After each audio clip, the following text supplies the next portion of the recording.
Drawing power. Drawing power क्या होती है? इसका क्या मतलब होता है? ये कैसे कैलकुलेट किया जाता है? आज हम इस वीडियो में इसके बारे में डिटेल में डिस्कस करेंगे। दोस्तों, बेसिकली क्या है कि जब हम बैंक से लोन लेते हैं तो बैंक हमें क्रेडिट कार्ड की एक लिमिट देता है कि भाई ये आपकी कैश क्रेडिट लिमिट है। लेकिन जरूरी नहीं है कि जितनी आपकी सीसी लिमिट है, जिसको कैश क्रेडिट को सीसी लिमिट भी नॉर्मल भाषा में बात करते हैं, जो आपकी सीसी लिमिट है आप उतना पैसा यूटिलाइज कर सकते हैं अपने बिजनेस के लिए। उसमें एक टर्म और होती है डीपी, ड्राइंग पावर की।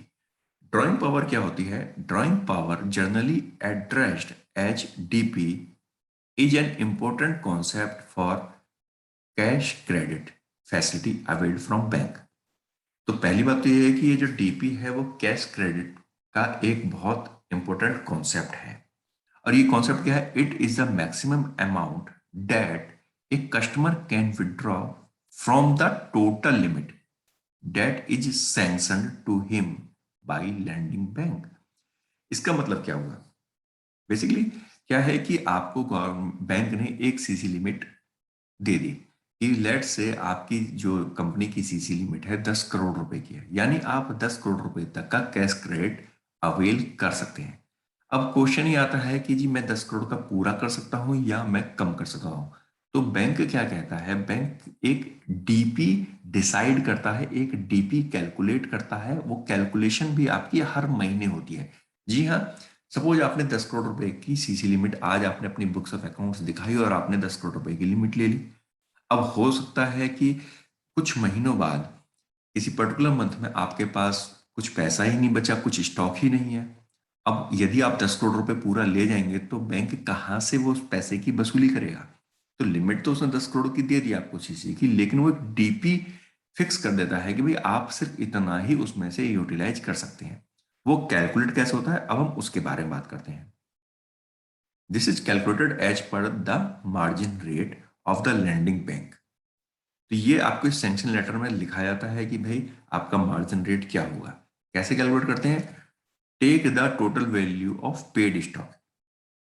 पेड स्टॉक की आप टोटल वैल्यू लेंगे। पेड स्टॉक क्या होता है? जो आपका स्टॉक है, चाहे वो रॉ मटेरियल है, सेमी फिनिश्ड है या फिनिश्ड है, टोटल जो आपकी इन्वेंट्री है, इन्वेंट्री में से आप क्रेडिटर्स को माइनस कर देंगे। यानी क्रेडिटर को आपको इतना पैसा देना है, आप उसमें ऐड करेंगे डेटर्स को। Debtors not over 90 days old, यानी कि जिनसे आपको पैसा रिकवर करना है, जो आपके डेटर्स हैं, जिनको आपने माल सप्लाई किया है, जिनको आपने अपनी सर्विसेज दी हैं, वो 90 दिन से ज्यादा पुराने नहीं होने चाहिए। 90 दिन से ज्यादा पुराने का मतलब क्या होता है कि जी पता नहीं उसके बाद वो पैसा देंगे कि नहीं देंगे, बैंक अपना रिस्क नहीं लेता। तो बेसिकली जो आपकी इन्वेंट्री है प्लस आपके जो डेटर्स हैं, ये दोनों आप टोटल कीजिए। उसमें से जितने आपके क्रेडिटर्स हैं, क्रेडिटर में 90 डेज नहीं है, ये आप ध्यान रखिएगा कि क्रेडिटर के केस में उन्होंने कहीं ये नहीं कहा है कि creditor should not be older than 90 days. Means bank तो ये मान के चलती है कि आपको तो सबको पैसा चुकाना है। आपके डेटर्स बेईमान हो सकते हैं लेकिन आप बेईमान नहीं होगे। तो क्रेडिटर सारे लिए जाएंगे, चाहे वो 2 साल पुराने क्रेडिटर क्यों ना हो। आपने किसी क्रेडिटर, किसी पार्टी को 2 साल से पेमेंट नहीं किया, फिर भी वो क्रेडिटर आपके माइनस में आएंगे। तो inventory plus debtors minus creditor, जो आपकी फिगर आएगी उसमें आप एक मार्जिन ऐड कर लेते हैं कि भाई लेट से 20%, 25% का मार्जिन। तो जो ये फिगर निकल के आती है वो फिगर आपकी डीपी होती है। तो जैसा कि मैंने आपको शुरू में एग्जांपल में बताया कि सपोज आपको 10 करोड़ रुपए की सीसी लिमिट मिल गई। ठीक है, लिमिट आपकी 10 करोड़ रुपए की है, लेकिन फॉर एग्जाम्पल आपके पास में 5 करोड़ रुपए का स्टॉक पड़ा हुआ था, चाहे वो रॉ मटेरियल का है, फिनिश गुड्स का है या सेमी फिनिश का है। टोटल आपके पास 5 करोड़ का स्टॉक था। सपोज आपके पास में 3 करोड़ रुपए के डेटर्स थे जो लेस देन 90 डेज के हैं। उससे ज्यादा के डेटर्स की हम बात नहीं करेंगे, जो 90 डेज से कम के हैं वो सपोज 3 करोड़ रुपए के हैं। तो टोटल आपके कितने हुए? 8 करोड़ रुपए। और सपोज आपके क्रेडिटर 4 करोड़ है, तो 4 करोड़ के आपके क्रेडिटर हो गए। तो 8 करोड़ में से 4 करोड़ हटाए तो कितना बचा आपके पास बैलेंस? 4 करोड़ रुपए। अब वो कहते हैं कि इसमें से मार्जिन हटा दीजिए। फॉर एग्जाम्पल बैंक ने कहा है कि जी हमारा मार्जिन 25% होगा, हम 25% मार्जिन लेके चलते हैं। तो मतलब क्या हुआ, 4 करोड़ में से 25% घटाया तो रह गया सिर्फ 3 करोड़ रुपए। तो अब आपकी जो डीपी हुई वो 3 करोड़ रुपए की हुई, यानी कि आप सिर्फ और सिर्फ अब ये जो यूटिलाइज कर सकते हो पैसा वो 3 करोड़ तक कर सकते हो। ठीक है, आपकी लिमिट टोटल 10 करोड़ की है, लेकिन आपकी डीपी सिर्फ 3 करोड़ है, क्योंकि बैंक को ये पता है कि यदि आज मैं ये बंदा पैसा नहीं चुका पाया तो इसके पास में सिर्फ और सिर्फ 4 करोड़ रुपए बचेंगे, क्योंकि क्रेडिटर को पैसे मुझे देने होंगे। डेटर से मेरे पास में सिर्फ 3 करोड़ आएंगे, स्टॉक मेरे पास 5 करोड़ का है, टोटल 8 करोड़ आएंगे, जिसमें से 4 करोड़ मैं दूंगा और 1 करोड़ का उसने 25% का उसने मार्जिन अपने पास में रखा, क्योंकि क्वांटिटी का फ्लक्चुएशन ड्यूरिंग द पीरियड भी हो सकता है।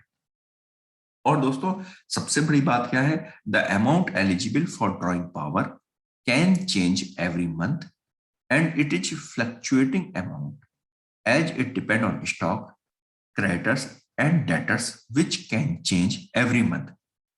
तो डीपी आपकी हर महीने चेंज होगी। आपने भी सुना होगा कि बैंक से जो भी सीसी लिमिट्स लेते हैं, अगर आपके क्लाइंट्स हैं या आपकी अपनी कंपनी है, आपने देखा होगा कि बैंक हर महीने आपसे डेटर्स क्रेडिटर्स की लिस्ट मांगता है, इन्वेंट्री की लिस्ट मांगता है।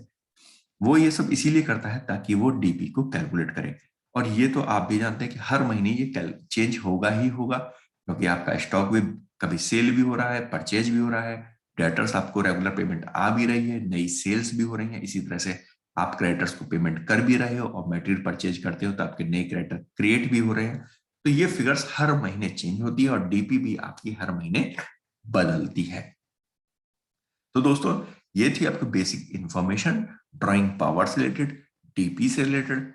यदि आपके मन में अभी भी कोई डाउट है आप हमें कमेंट कीजिए। आप वैसे भी यदि आपको हमारी वीडियो अच्छी लगी तो आप हमें कमेंट करना बिल्कुल मत भूलिएगा। और जैसा कि हमने आपसे पहले भी कहा कि आप हमारे चैनल को लाइक कीजिए, शेयर कीजिए, सब्सक्राइब कीजिए। धन्यवाद।